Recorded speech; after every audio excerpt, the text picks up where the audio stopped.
செயல்படுத்த வேண்டிய இவ்வளோ திட்டம் இருக்குயா, எங்க கிட்ட எவ்வளோ திட்டம் இருக்கு. ஆனா அந்த அதிகாரம் தான் கிடையாது. நீங்க மட்டும் நினைச்சு அந்த அதிகாரத்தை நீங்க மட்டும் கொடுத்தீங்கன்னா தமிழ்நாட்டை சிங்கப்பூருக்கு நிகராக எங்களால் மாற்ற முடியும். அது எங்களால் மட்டும்தான் முடியும், நம்மளால் மட்டும்தான் முடியும். வேற யாரால முடியாது, யாரும் தெரியாது.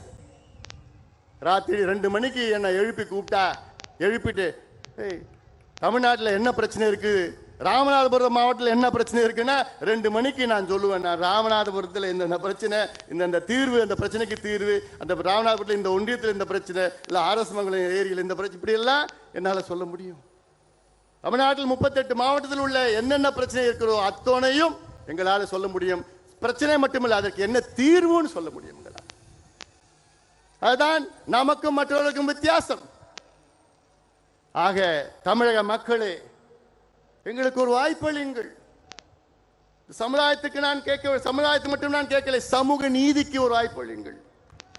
நாங்கள் ஆட்சிக்கு வந்தால் தமிழ்நாட்டில் உள்ள சமூக நீதி, உண்மையான சமூக நீதியை நாங்கள் நிலைநாட்டுவோம். போலியான சமூக நீதி, இப்போ இருக்கின்ற போலியான சமூக நீதி போன்ற கிடையாது.